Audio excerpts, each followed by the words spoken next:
Don in London, hello. It's March 11th, 2013. I was having a senior moment then. I wasn't quite sure what date it was, but it is March 11th, 2013. My video's all about recovery from addiction to either substance or behaviour. My addictive substance, alcohol, my behaviour equally addictive, around people, places and things, trying to be perfect and never so. And in the end, a solitary drunk, trying to fight the battle on my own, trying to use my self-will, use my willpower to overcome this fatal malady. And part of the fatal malady is thinking we can get it sorted on our own. At least that's what I've learned. I couldn't. I needed help. So I got professional help in the beginning. So I was Don, an alcoholic, not in recovery, trying to get professional help, and they helped a bit. And the best suggestion they ever made was try get to a fellowship called AA, Alcoholics Anonymous. And why? Why go there? Well, simple really. A lot of experience, strength and hope about how to be in recovery, one day at a time, and stop being bothered, surrender to the fact that drink is not good for me, and try not to drink one day at a time. And funnily enough, after a while, the urge to drink goes away, but it could come back if I don't look after myself, and it could come back if I don't keep the company of people who can support me in whatever is going on in my life. So these days that involves family, friends, fellowship, professionals, you name it. The door is open to asking for help, and that was the one thing I felt I couldn't do. Guilt and shame kept me down. So these days, because of the fellowship of AA, I've been able to open up and be restored to a place of relative sanity on a daily basis. Very subjective sanity, but at least I feel I may have got there, and also I've got my sense of humour back about a lot of things, just simple things which keep me amused. So what is AA, and how does it help me? Well, number one, I can't speak for AA, never can speak for AA, simply because if you are in AA, you know it. You know I can't speak for you. We only speak for ourselves, wherever we are. So there are no spokespersons for AA, but I can share about how it helps me and how the fellowship helps me one day at a time keep sober. I'm going to start with the AA preamble, shared at every meeting I go to, and thank goodness I can get there, to a meeting that is, as regularly as I feel I need it, and more often when I don't think I need it. So, what is AA? This is it, the preamble. Alcoholics Anonymous is a fellowship of men and women who share their experience, strength and hope with each other, that they may solve their common problem and help others to recover from alcoholism. I would actually say help others into recovery from being an alcoholic active. It doesn't go away, it's a disease, it's chronic. But the good news is we can get respite on a daily basis, and that goes on for years and years and years. So the only requirement for membership is a desire to stop drinking. Who would have thunk it was that simple? I can always think of good reasons not to go, but I can only think of one good reason why not: a desire to stop and keep stopped. There are no dues or fees for AA membership, meaning if you haven't got any money, it doesn't matter. We are self-supporting through our own contributions. AA is not allied with any sect, denomination, politics, organisation or institution, does not wish to engage in any controversy, neither endorses nor opposes any causes. So AA is not part of anything else. It only has a common purpose, or our primary purpose is to stay sober and help other alcoholics to achieve sobriety. So if we get to be sober again on a daily basis, get our wits back, we can be allied as human beings. We can do this. We can be allied with any sect, denomination, politics, organisation or institution. We can engage in any controversy. We can endorse or oppose causes. So as human beings we're all right. We're in a good place. But the fellowship doesn't go there. You will hear people's opinions, beliefs, attitudes, where they come from, their denominations, what makes them tick. And we are still there for one primary purpose, to be sober and find out how to get there. And what I found is the 12-step principles of living, 12 steps, and the 12 traditions, which again are principles, are very worthy of learning and putting into practice, simply because it makes life easier and I get my freedom back, freedom of choice on a daily basis. Why else would I have said yes to it? So here I share some of my thoughts and feelings.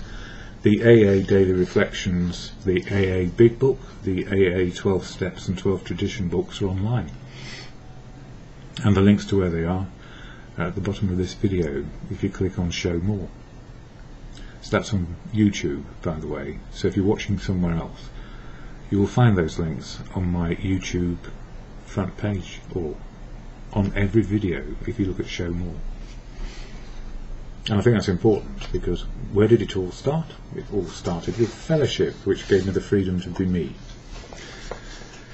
So my thoughts today. Now, March is about step 3, the higher power, letting go and letting good or God into your life as you understand him or she or it, or not a God, or just a higher power, the wisdom of now, the wisdom which is around us and not inside us.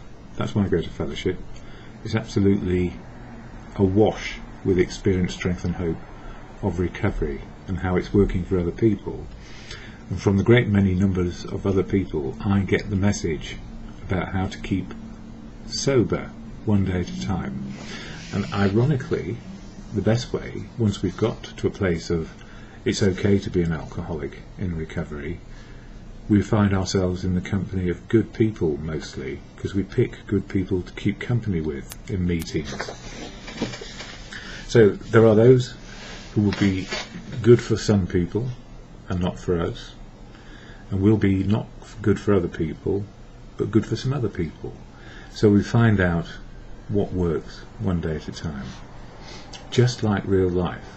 Real people, the only difference, they've made an agreement with themselves not to drink today. That's it. So step 3 about your higher power, and I've started it with you are part of my higher power. Sometimes you simply reinforce my own point of view and what I intend to do today. Sometimes you challenge me and make me look again at what I might do. Sometimes you would disagree with me and what I might do today. And sometimes we agree to disagree, and then I seek advice elsewhere, and sometimes the advice will agree with you and I need to change direction, and sometimes the advice will agree with me and I'll have a go and see what happens. It doesn't guarantee success, it just means we might have a better chance of seeing the bigger picture of what we're trying to do and how we fit in. I'm no longer alone trying to make all the decisions myself. You are always part of my higher power today. So if I hear you or I see you, I shake hands with you, you are part of my higher power today, because it's a connection with the world through you. What you might say, what you might not say, or just a nod in the street, confirming I'm not the only one in recovery. The first 6 steps of the 12-step principles continually encourage me out of isolation and into inclusion in life. The last 6 steps of the 12-step principles help me continually improve my inclusion in the world and be open to what the world offers one day at a time.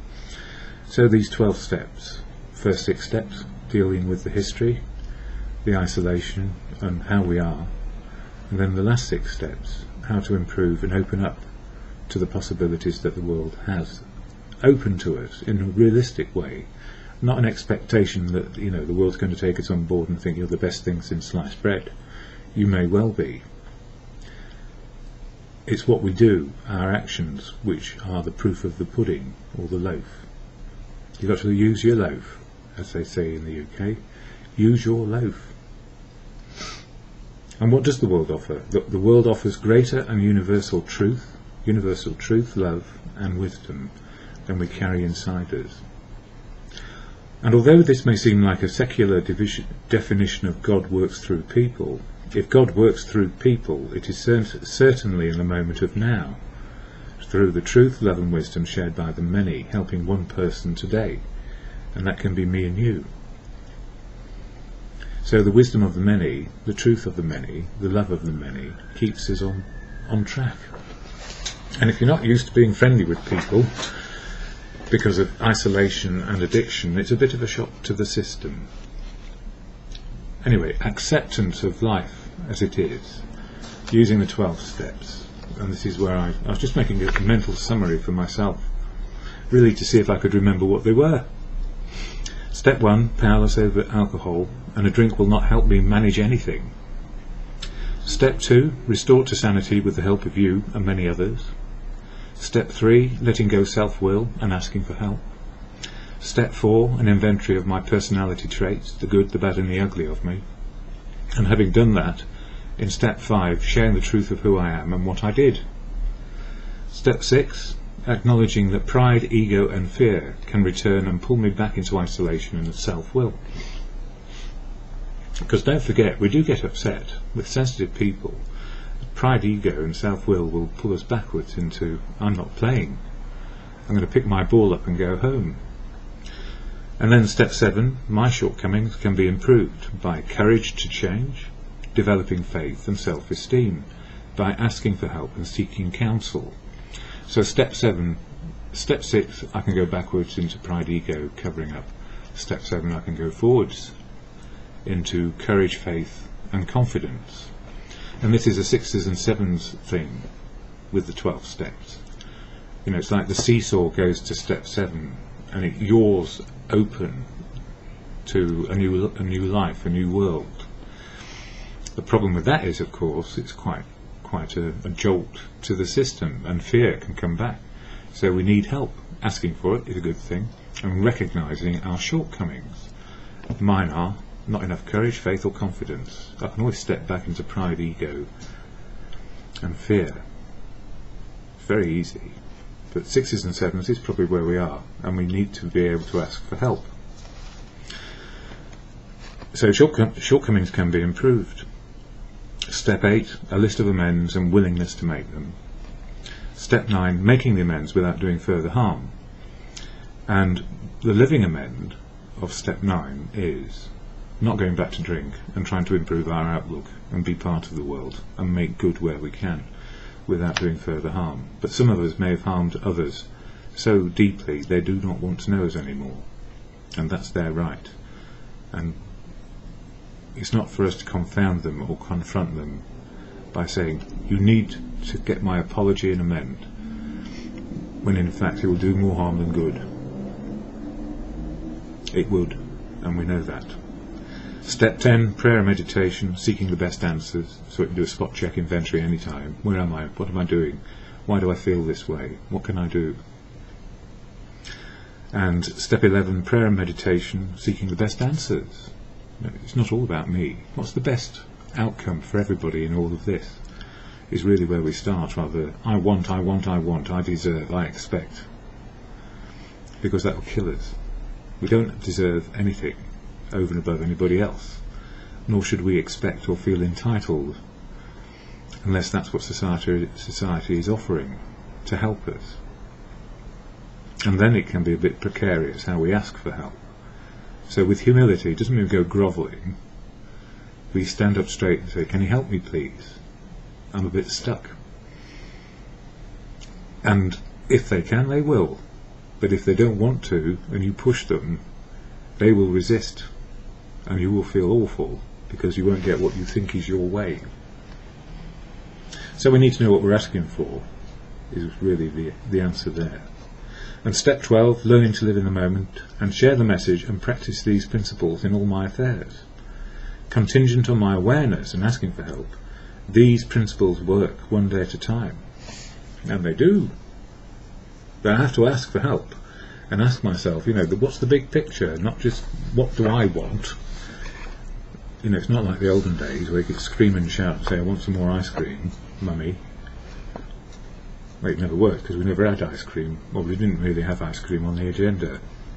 Anyway, in the last days of my active addiction to alcohol, I become isolated and alone and still trying to put on a brave face to cover up my fear and ego. And ego was trying to cover up my shame and guilt about not being able to conquer my problem. So everything, my whole attitude to life was stand on your own 2 feet and sort yourself out, pull yourself together, and give myself a kick up the backside, which of course didn't work. Because it doesn't work with some of the big problems in life. We need help. So no amount of self-will actually cures addiction. It might make us into a dry drunk, white-knuckling it, but we haven't sorted out what's underneath. How to live a new life, get rid of the old crap that was bothering us, make the amends and live the consequences, even though they may be very, very excruciating and painful. We still have to live those consequences because of what we did. And then we can work out what we can do with the rest of our lives, one day at a time. Yeah, I thought the answer lay in willpower and fighting a battle. So battles, if you're battling, your approach is probably not working. Surrender and accept. I could not do this on my own. Surrender. So if the world is against you, saying you ought not to try that, it's like trying to be a psychiatrist when you're 70 and you're just coming out of being barking mad. It's a bit of an ask to let society to let you loose. So you look at your age, your possibilities realistically about whatever it is you want to do.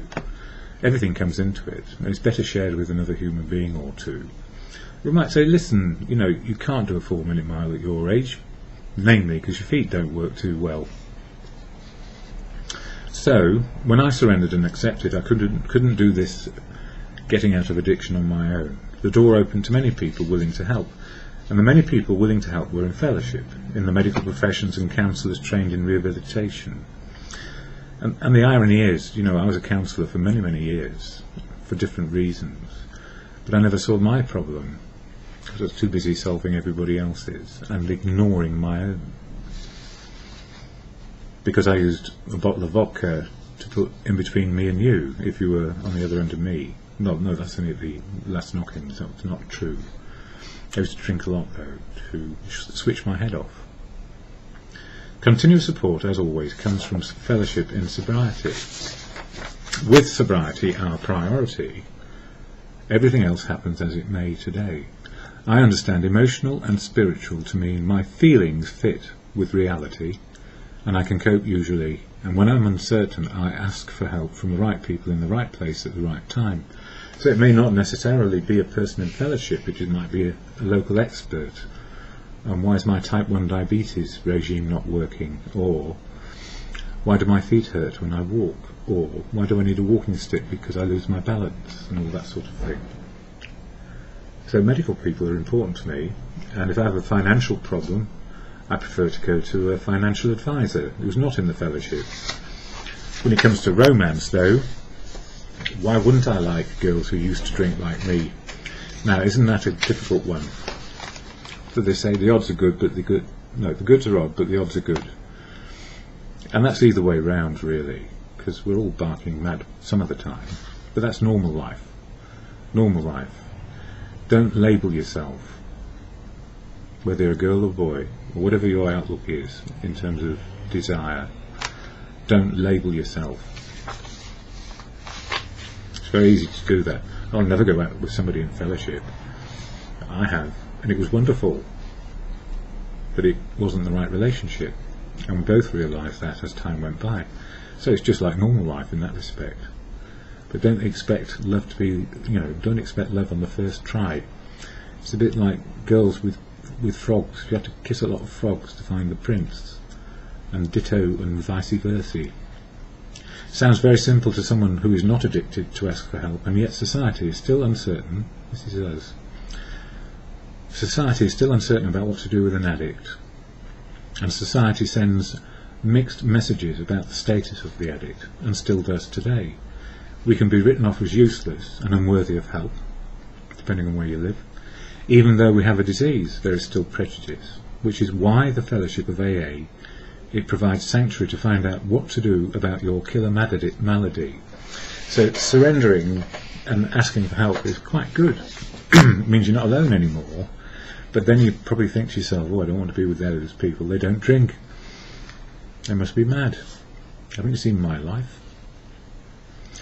We can be written off as useless. Excuse me, lost my place now. That was a phone call from a good friend who has helped me feel much better, that we need to keep it simple today. And they know other people I know, and I know people they don't know, and we share, and we get a bit further. We feel a lot calmer. We're not alone. So a simple phone call can make a huge difference.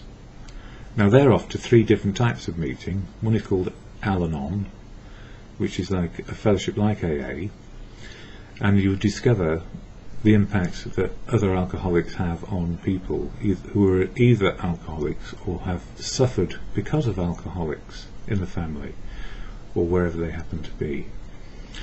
So they are trying to find out what happened to them, the impact that alcoholics around them had, and their own alcoholism. Then they're going to another fellowship for another matter, and then they're going to an AA meeting. So they're going to get a good 3 hours of different fellowships, which is very good for knowledge on the way, but in the end I do believe it's probably better to stick with one set of 12 steps. Otherwise you'll end up doing 144 steps in 12 different fellowships for little bits of. So wherever your primary addiction is, or wherever the primary issue is, it's probably worth having a look at it and seeing what can be done.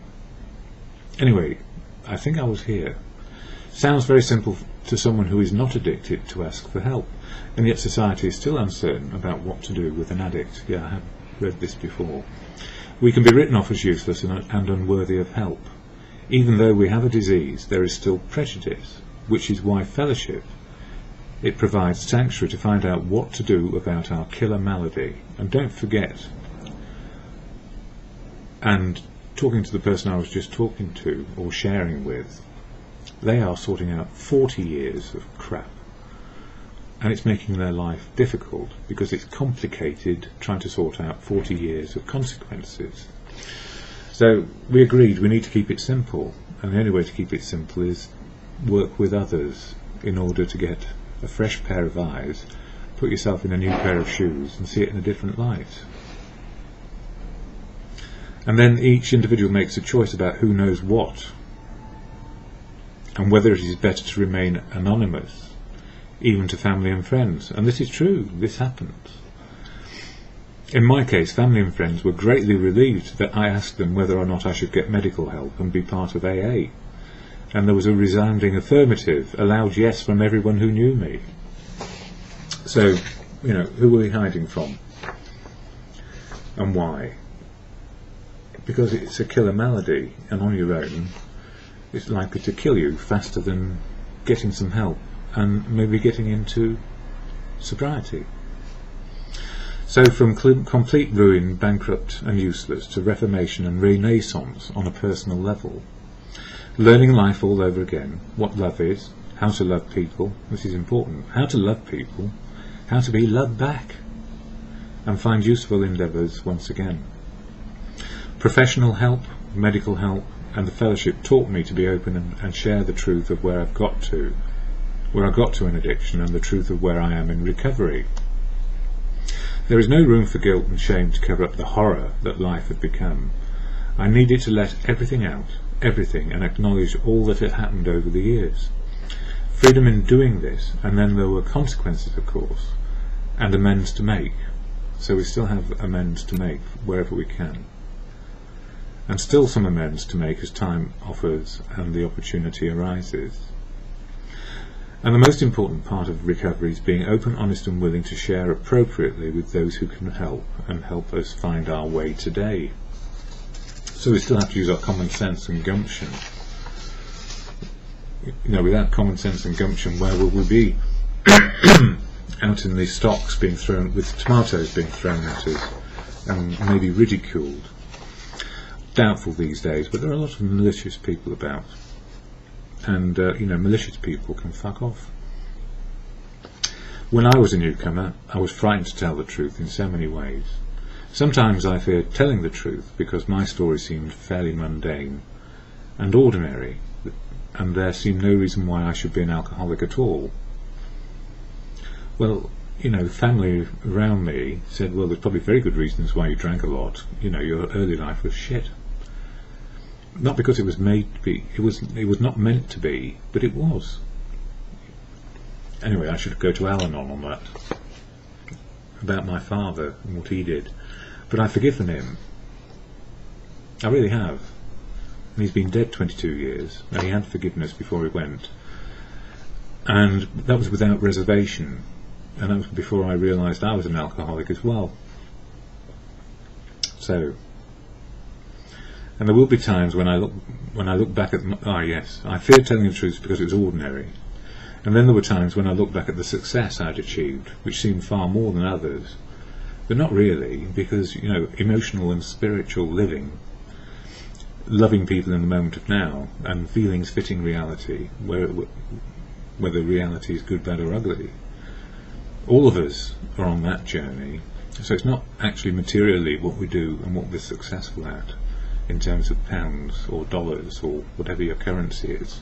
The currency of emotional and spiritual is what counts when you're on your way out. And then there were times I look back at the successes I'd achieved, and I feared sharing successes like that as me bragging and my ego and pride coming out. And then I stopped worrying. Either way, success or failure in the past did not matter, because how I got to be an alcoholic only confirmed I was an alcoholic. And then what to do about it? Simply come out of hiding into fellowship, where it was okay to tell the truth again. Share my experience, strength and hope as it developed, one day at a time, without the help of countless hundreds of people locally. And I've come to know even thousands of people over the years. Without you, I would not be here. And without the man... gave away his gender. There you go. The man on the phone just now, he's a delightful person, and he's on the journey too. How do I feel this morning? I spoke to my best friend, girl she is, yesterday, and that's pretty good, but then I did something silly. Anyway, how do I feel this morning? I sometimes wonder if I will ever have a thorough sleep, and actually I don't mind. I woke up at 3 this morning watching the news and so many things going on abroad or at home. Being able to see the global picture, Japan 2 years after the tsunami, Tunisia after the revolution to stave off civil war, and now trying to stave off civil war, Syria in collapse and brutality, those are the world things. And guns being brought into school by teachers in America, and all those issues. I'm powerless over them. And also the Church of England in this country challenging the British government, who are creating poverty for millions of people in the UK. And then drug companies unwilling to invest in new treatments and antibacterials, or whatever it is. What do they give you? Antibiotics. That word's eluded me all morning. They don't want to make any more antibiotics because the doctors aren't supposed to use them. And we're not supposed to use them unless it's dire emergencies. So now they've stopped making them. That's very far-reaching, isn't it?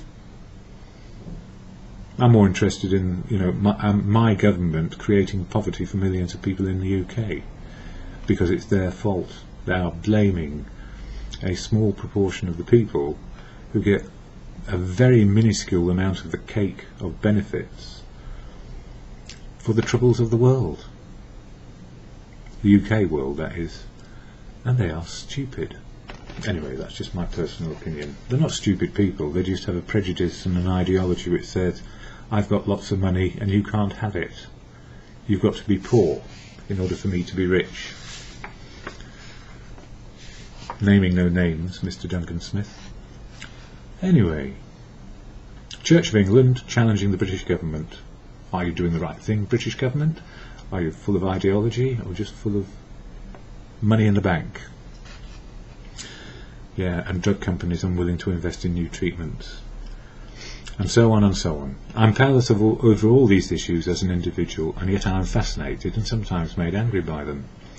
I'm entitled to my opinion, and they are entitled to their opinion, but I don't think we're going to agree. We can agree to disagree.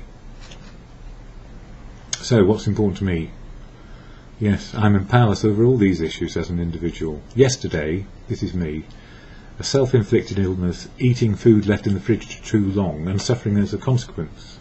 I made myself a really good chicken curry, and there were bad consequences, not because it was hot, but because it was off, and I had recooked it in a way which is not helpful. Anyway, that had a bad effect. Yeah. Blood sugars then became erratic and insulin calculations difficult. And now the blood sugars are average and my system is improving. There are things I can do to be helpful to the family and friends around me today, which is great.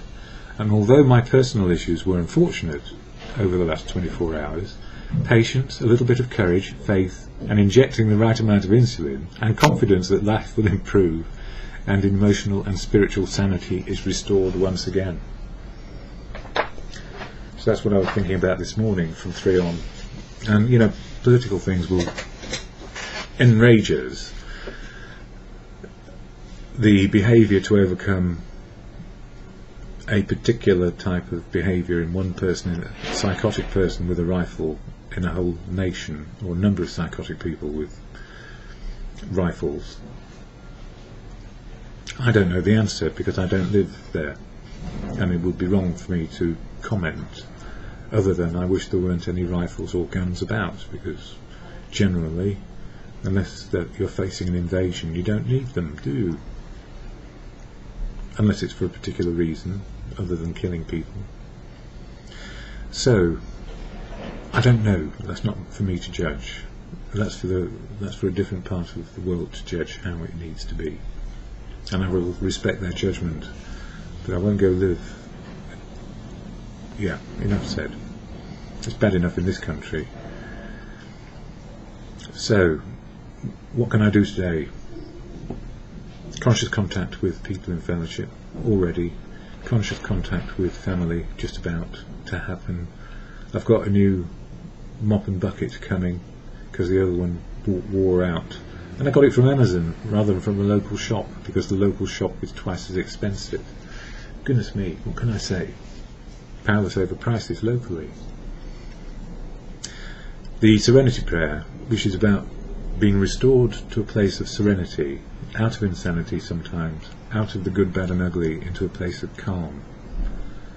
And that's why I use the can do, can't do, wisdom to know the difference, keep it simple. I can do this, look after my insulin, eat the right food without upsetting my system today. Believe you me, it wasn't pleasant. I could have done with a mop and bucket, but it'll be here this morning. Can do, can't do, Serenity Prayer. To God or in good conscience. The higher power of your understanding, the God of your understanding, asking for help. So to God or in good conscience as you choose. God, grant me the serenity to accept the things I cannot change, courage to change the things I can, and the wisdom to know the difference, moment by moment, minute by minute, hour by hour, and just for today. And if I don't know what to do, ask for help.